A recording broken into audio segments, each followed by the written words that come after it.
안녕하십니까. 블로그 남강언어의 남강입니다. 오늘은 사회문화 128쪽입니다.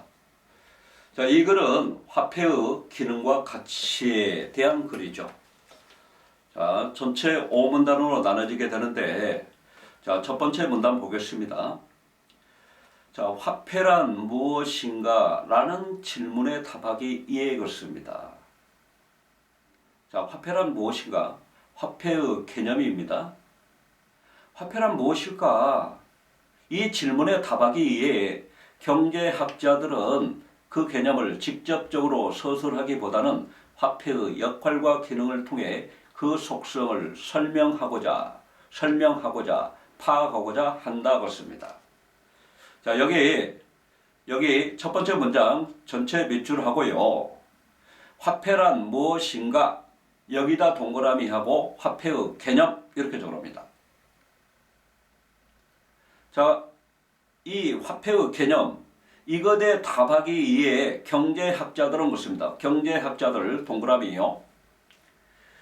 그 개념을 직접적으로 서술하기보다는 화폐의 역할과 기능을 통해 그렇습니다. 화폐의 역할과 기능 동그라미 그 속성을 파악하고자 하였다 그렇습니다. 자, 이러한 관점에서 19세기 후반 고전경제학자들은 그렇습니다. 19세기 후반 고전경제학자들 동그라미입니다. 자, 그 다음에 밑줄이요. 교환의 수단이라는 측면에서 화폐의 속성을 찾고자 파악하고자 하였다 이 뜻입니다. 자, 교환의 수단 동그라미죠. 자, 그렇게 되면 여기서 이야기하는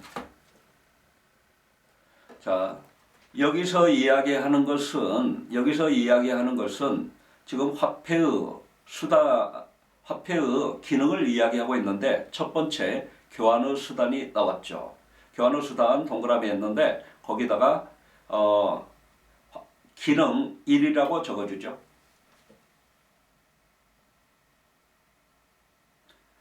자,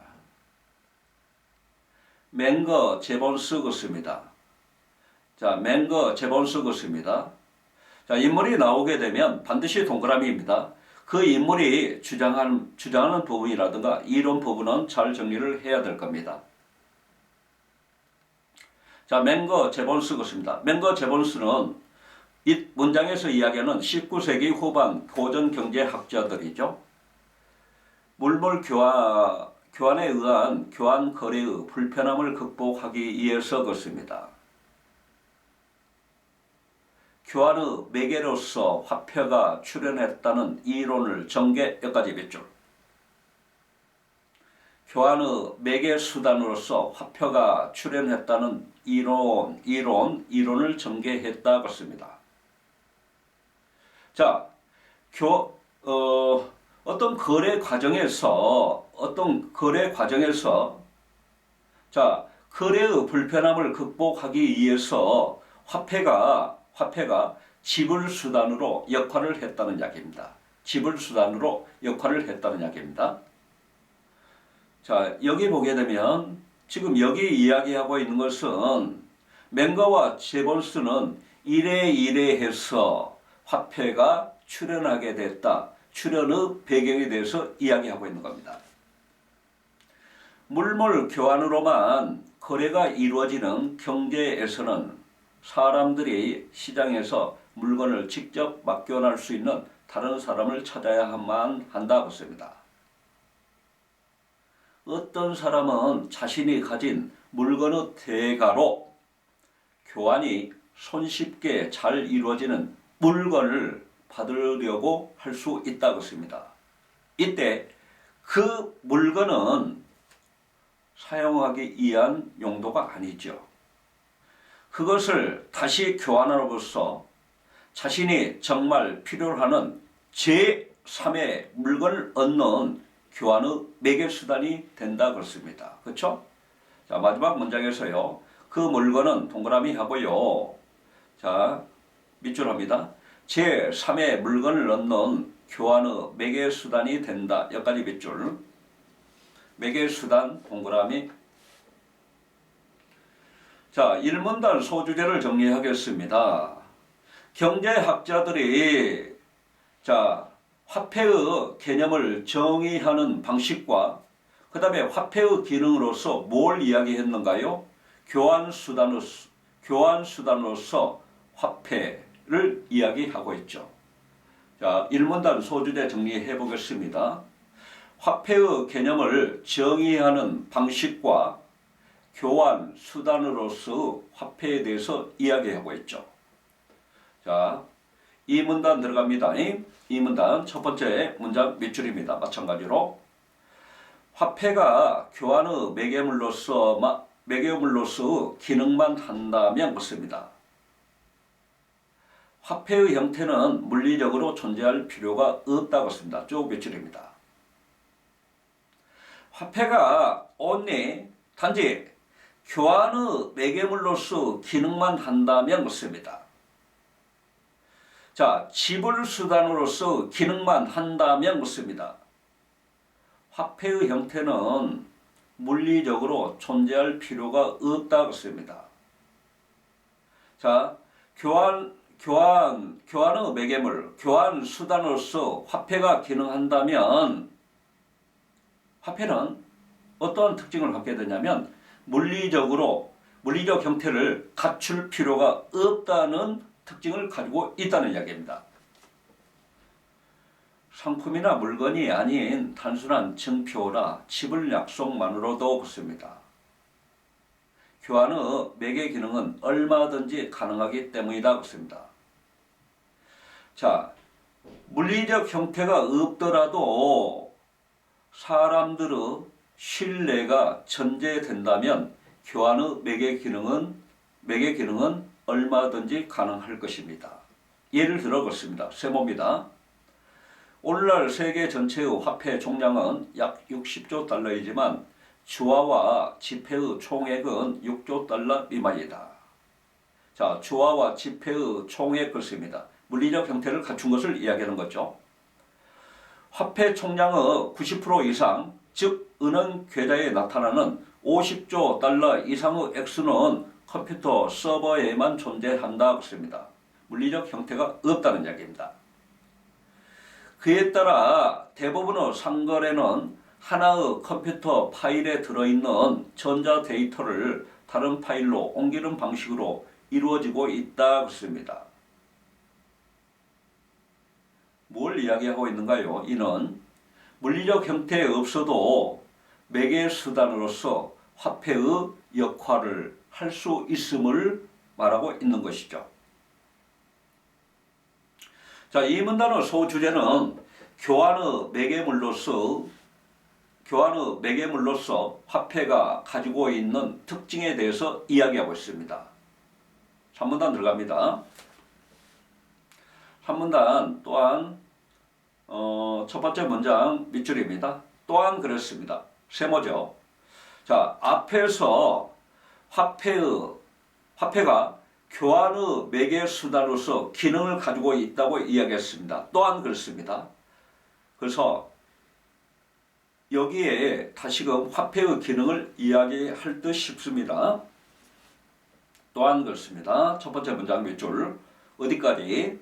화폐는 경제적 교환 행위에 해당하는 모든 채무나 물건의 가치를 표현하는 척도로서 기능. 여기까지 쭉 밑줄입니다. 자, 화폐는 동그라미 하고요. 그 다음에요. 가치를 표현하는 척도 여기다 동그라미.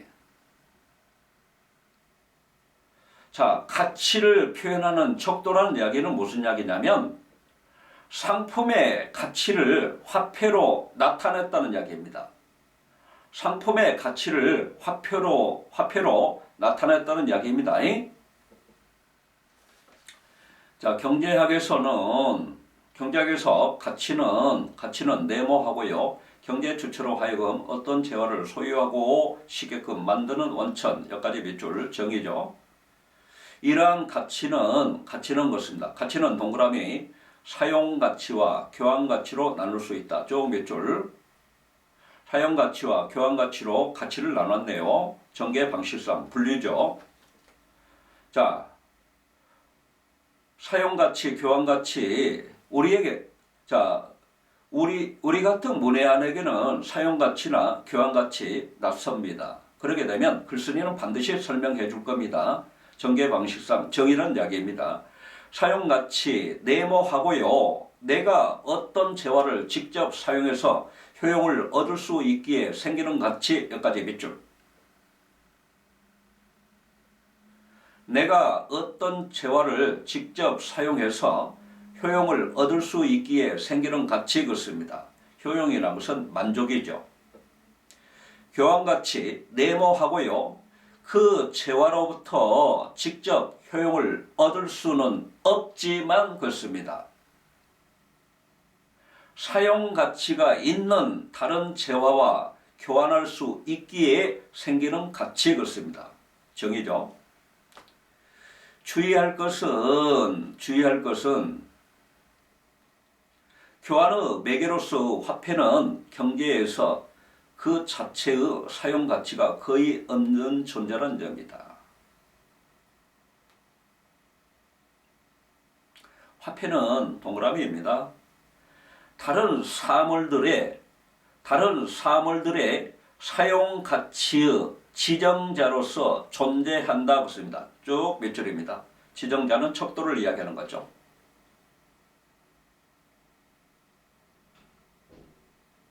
자, 무슨 이야기입니까? 이 이야기는 자, 서로 다른 종류의 재화가 있습니다. 서로 다른 종류의 재화의 가치를 재는 척도로 가능하다는 이야기죠. 화폐는 동일한 기준에 의해 비교 불가능한 것들을 비교가 가능하도록 교환 가치를 부여함으로써 시장에서 기능하게 된다. 그런데 그렇습니다. 그런데 역접어 접속어 반드시 세모입니다. 그 다음에 쭉 몇 줄입니다. 화폐의 가치 척도로서 기능은 그렇습니다. 여기까지 밑줄 긋고 끊고요. 교환 수단으로서 기능과는 명백히 구분된다 그렇습니다. 화폐를 사용하지 않았던 물물 교환 경제에서도 시장에서 교환되는 물건들 사이의 교환 비율을 나타내는 공통의 가치 척도를 만들어냈을 것이다 그렇습니다. 냈을 것이기 때문이다 그렇습니다. 다시 말해 교환 수단으로 가능하지 않음에도 가치 척도로 기능하는 화폐가 존재할 수 있는 것이다 그렇습니다. 거기다 쭉 몇 줄입니다. 교환 수단으로 기능하지 않음에도 가치 척도로 기능하는 화폐가 존재할 수 있는 것이다 그렇습니다. 그렇죠? 자, 여기 산문단 소주제는 자, 화폐의 기능을 이야기하고 있는데 어떤 기능을 이야기했는가요? 가치를 표현하는 척도로서 기능을 가진 화폐에 대해서 이야기하고 있죠. 다시금 자, 첫 번째 문장에 쭉 나와 있죠. 가치를 표현하는 척도로서의 기능을 가진 화폐에 대해서 이야기하고 있죠. 자, 그 다음에 사문단 들어가겠습니다. 사문단요. 화폐한 것입니다. 내용을 바꾸겠다는 이야기입니다. 자, 그래요. 마찬가지로 조금 전까지 가치를 표현하는 척도로서 화폐의 기능에 대해서 이야기했는데 내용을 바꾸게 됩니다. 또 다른 기능이 나오게 될 겁니다. 한편 세모죠. 전환의 접속어입니다. 화폐는 가치를 저장하는 수단이기도 하다 그렇습니다. 가치를 저장, 여기다 동그라미. 자, 결국 뭐냐? 이건 가치를 저장한다는 이야기는 뭐냐면 시간이 지나더라도 물건을 살 수 있는 능력을 보관해주는 역할을 한다는 이야기입니다. 자, 그 다음 볼 겁니다.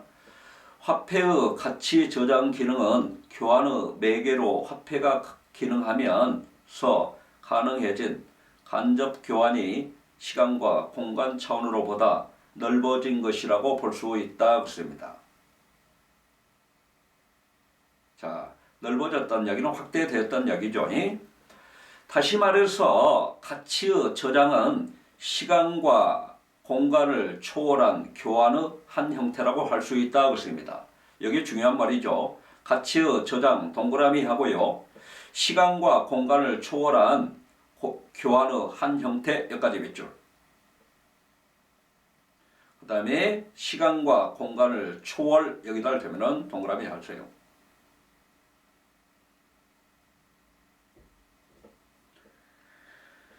저축으로 현재의 소비를 아껴서 마련된 자금이 미래의 수익을 위해서 투자되는 것은 것입니다. 시간적 측면의 가치 교환이다 것입니다. 맞죠? 한편 그렇습니다. 한국인이 해외로 이주하기 위해서 국내에서 생활을 청산하는 과정에서 집과 자동차 등을 팔아 화폐로 교환하고 있습니다. 이를 외국 화폐로 교환한 뒤에 외국에서 살게 될 집을 마련하는 것은 공간적 측면에서 가치 교환이다 그렇습니다. 그렇죠? 결국 화폐는 가치를 저장하고서 시간이 지난 이후에도 역할을 할 수 있습니다. 공간이 바뀐 상황에서도 역할을 할 수 있다는 이야기입니다. 화폐가 아닌 다른 종류의 자산도 가치를 저장할 수 있지만 왜 하필 화폐를 저장 수단으로 쓰는 특정적인 이유는 그렇습니다. 여기다 좀 몇 줄이요. 1. 다른 자산에 비해서 저장과 보관에 드는 비용이 적게 들고 있습니다.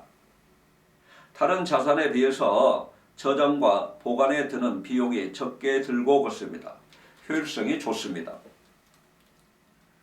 자, 명목 가치가 일정하기 때문이다 그렇습니다. 여기다 좀 몇 줄 긋고요. 2번이요. 명목 가치가 일정하다는 이야기는 보편성을 지녔다는 이야기입니다. 그렇죠? 하지만 높은 인플레이션이 발생하여 화폐의 구매력이 떨어졌습니다. 떨어졌다는 이야기는 화폐의 구매력이 낮아지거나 내려갔다는 이야기입니다. 그 실질 가격의 변동이 심해지면 가치 저장의 기능은 현저히 감소하기도 한다 것입니다. 자, 이 말을 달리 이를테면 정리해 보게 되면 물가가 오르게 되면 화폐의 기능 중 결함이 있는 기능의 형태는 가치 저장 수단으로서 화폐의 기능이 될 겁니다. 실질 가치가 일정하게 유지되어야 가치 저장의 기능은 긍정적인 측면으로 수행될 수 있을 겁니다. 어쨌거나 사문단의 소주제는 가치 저장 수단으로서 화폐의 기능에 대해서 이야기하고 있죠. 자, 마지막 5분단 이처럼 것입니다. 화폐의 여러 기능이 있었죠. 교환 수단으로서, 가치 척도로서, 그 다음에 가치 저장 수단으로서 화폐의 기능이 있었죠. 이처럼 것입니다. 앞에 내용들을 요약하고 있는가 봅니다. 이처럼 화폐는 그렇습니다. 쭉 밑줄입니다. 상품을 교환할 때 쓰이는 수단인 동시에 가치의 척도 단위, 가치 저장 도구 역할을 한다 그렇습니다. 쭉 밑줄입니다. 앞에서 이야기했던 화폐의 기능들이죠. 하지만 세모입니다. 화폐가 이러한 역할을 제대로 수행하려면 그렇습니다. 밑줄입니다. 사람들이 그 용도에 대해 우선 의견을 같이 하지 않으면 안 된다 그렇습니다. 무슨 말인가요? 사람들이 그 용도에 대해서 우선 의견을 같이 하지 않으면 안 된다고 씁니다. 그 다음에 나오게 되네요. 다시 말해서 그렇습니다. 금속이나 종이로 만들어진 화폐에 일정한 가치를 부여하고 그 가치를 인정하기로 동의 혹은 약속해야 한다는 것이다. 그렇습니다. 거기다 쭉 몇 줄입니다. 앞에 문장하고 연결시킵시다.